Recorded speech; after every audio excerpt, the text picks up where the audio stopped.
আসসালামু আলাইকুম। Written learn with technique চ্যানেলের পক্ষ থেকে আপনাদের স্বাগতম। আজ আমরা 18তম শিক্ষক নিবন্ধন পরীক্ষার যারা দিয়েছেন আর কি, এবং যারা আশাবাদী যে আমরা প্রিলি পাস করব, তারা তো অবশ্যই রিটেনের প্রিপারেশন নিচ্ছেন। তবে আজ আমরা আলোচনা করব যাদের রিটেন সম্পর্কে তেমন ধারণা নেই এবং তেমন পড়তেছেন না, যে জব হবে কিনা অনিশ্চিত। এ ধরনের যাদের পড়তে ইচ্ছে করে না, মূলত তাদের জন্য আজকের এই ভিডিওটি করা হয়েছে।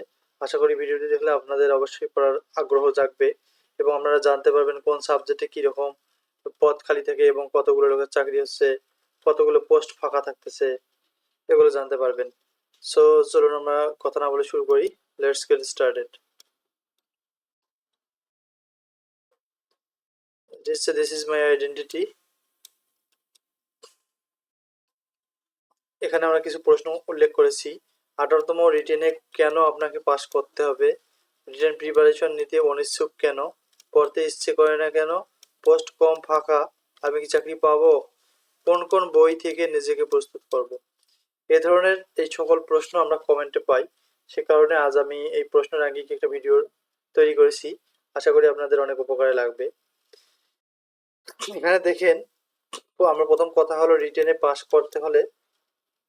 করতে হবে এজন্য যে পূর্বে আপনার কোনো প্রতিদ্বন্দ্বী থাকতেছে না, যা অর্থাৎ 17তম নিবন্ধনের পূর্বে ছিল কিন্তু এখন নেই।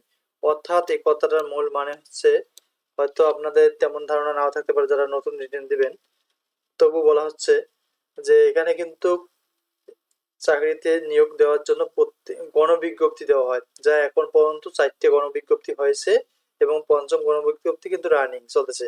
পঞ্চম গণবিজ্ঞপ্তিতে শুধুমাত্র 16তম এবং 17তমতে যারা পাস করেছে তারা আবেদন করতে পারবে।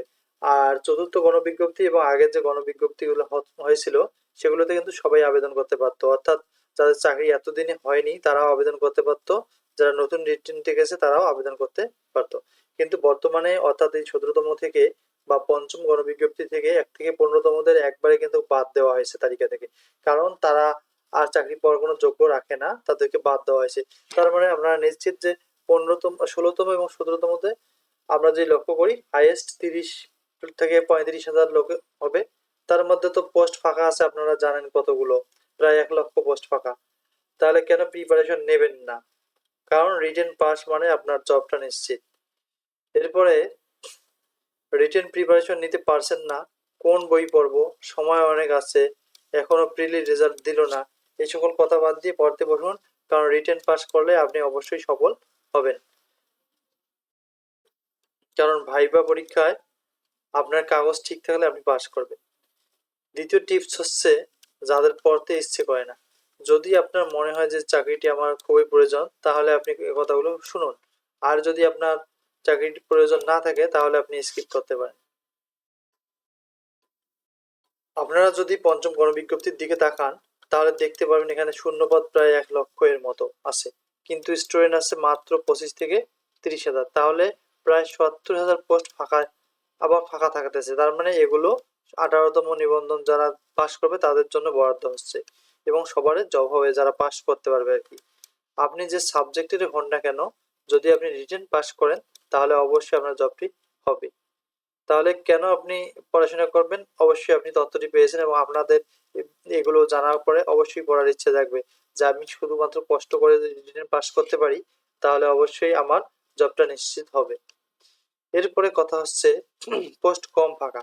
অনেকজনে ভাবে আমার রাষ্ট্রবিজ্ঞান, আমার সমাজ বিজ্ঞান, আমার ইতিহাস, আমার পোস্ট ফাঁকা কম। এগুলো দেখে লাভ কি? পোস্ট তো পর্যাপ্ত পোস্ট ফাঁকা থাকে। যেমন এবার ধরেন অনেক প্রত্যেকটি সাবজেক্টের পোস্ট অনেক ফাঁকা, সে তুলনায় তো স্টুডেন্ট নেই।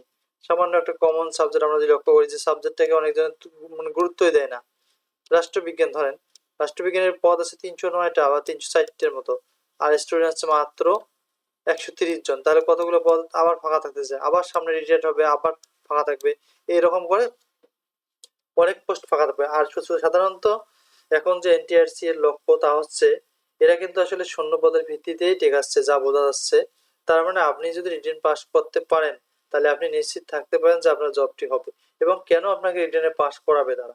এজন্য পাস করাবে যে আপনার কোয়ালিটি ভালো, আপনি লিখছেন ভালো এবং আপনার পদ ফাঁকা আছে, সে কারণে আপনাকে পাস করাবে। প্রতি বছর প্রায় অসংখ্য শিক্ষক রিটায়ার হচ্ছেন এবং শূন্যপদ বৃদ্ধি পাচ্ছে, তাহলে হোপলেস হবেন কেন? এখন আসি আমরা অন্য কথায়, যে কোন কোন বই বা গাইড পড়বেন। নিবন্ধন রিটেন পাসের জন্য কোনো কোচিং করার প্রয়োজন নেই। অযথা আপনারা কোচিং এ পড়ে অযথা আপনাদের মূল্যবান সময় নষ্ট করার কোনো প্রয়োজন নেই, যেহেতু 28 এপ্রিল আপনাদের এপ্রিলের রেজাল্ট দেবে এবং এর থেকে 1 মাস থেকে 1 মাস 20-25 দিনের মধ্যে বা 10-15 দিনের মধ্যে আপনার কিন্তু রিটেনের একটা ডেট দিবে যে এই তারিখে আপনার রিটেন পরীক্ষা হবে।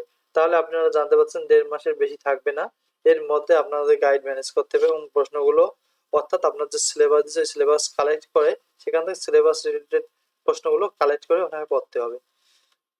আপনি দুটি যে কোনো প্রকাশনীর গাইড কিনুন, অর্থাৎ আপনি দিগদর্শন নিতে পারেন, অন্য যে ব্যতিক্রম অন্য যে গাইডগুলো আছে সেগুলো নিতে পারেন। আসলে বাজারের সকল গাইডই তুলনামূলক অনেক ভালো। আপনারা যে কোনো দুটি আপনাদের চয়েস মতো দুটি গাইড কিনবেন এবং সেখান থেকে আপনারা দুটি গাইড থেকে কিছু কিছু প্রশ্ন নিয়ে একটি প্রশ্ন বানিয়ে সেগুলোকে, অর্থাৎ এই গাইড থেকে 5টা পয়েন্ট আপনার সহজ নিলেন, ও গাইড থেকে 5টা পয়েন্ট সহজ নিলেন, নিয়ে 10টা পয়েন্ট আপনি মুখস্থ রাখলেন এবং পরীক্ষার মধ্যে নিলেন। আবার সংজ্ঞা আসলো, এই গাইড থেকে দুটি সংজ্ঞা নিলেন, ও গাইড থেকে একটি দার্শনিকের সংজ্ঞা নিলেন। এভাবে আপনি খাতায় নোট করে পড়লে খুব তাড়াতাড়ি আর কি প্রশ্নগুলো মুখস্থ হবে। আর সর্বদা কথা হচ্ছে আপনার রিটেনের উপর ঝুঁকি নিতে হবে, অর্থাৎ লেখার কোয়ালিটি ভালো করতে হবে। লেখার কোয়ালিটি ভালো হলে জব নিশ্চিত এবং পাস নিশ্চিত। আপনি লেখা খারাপ করবেন, অনেক লিখবেন, তাতে কিন্তু আপনার রেজাল্ট নাও আসতে পারে। তাই অল্প লেখেন, কিন্তু লেখাটা যেন তথ্যবহুল হয় এবং মানসম্মত লেখা হয়। লেখা আপনি বানানো আপনার ভাষা লিখবেন যে ভাষার মধ্যে কোনো কোনো মানে সঠিক তথ্য নেই, প্রশ্নের সাথে মিল নেই, এ ধরনের কথা লিখে কোনো লাভ নেই।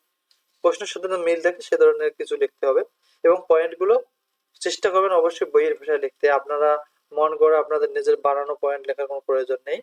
আপনি পয়েন্টগুলো মুখস্থ করুন, ভেতরের টপিকগুলো আপনি প্রয়োজনে বানিয়েও লিখুন, তবুও ভালো। কিন্তু পয়েন্ট এবং সংজ্ঞার ক্ষেত্রে কখনো আপনি দার্শনিকের নাম বানাবেন না। আপনি বইয়ের ভাষায় হুবহু যে দার্শনিকের নাম আছে সে দার্শনিকের নাম দেবেন এবং দার্শনিকের নাম দিলে অবশ্যই সংজ্ঞাটি আপনার শুদ্ধ লিখতে হবে।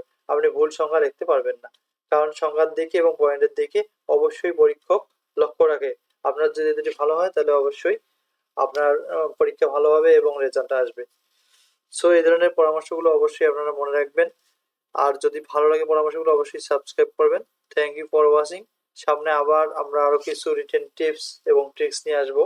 এরপরে তো আপনারা জানেন রিটেনের পর আপনাদের ভাইবা, এরপরে আবার 19তম পরীক্ষা, এ ধরনের বিভিন্ন জব রিলেটেড যে সকল কোশ্চিন রিসেন্ট জব সলিউশন পেতে অবশ্যই চ্যানেলটি সাবস্ক্রাইব করুন। আর thank you for watching this video. See you next video.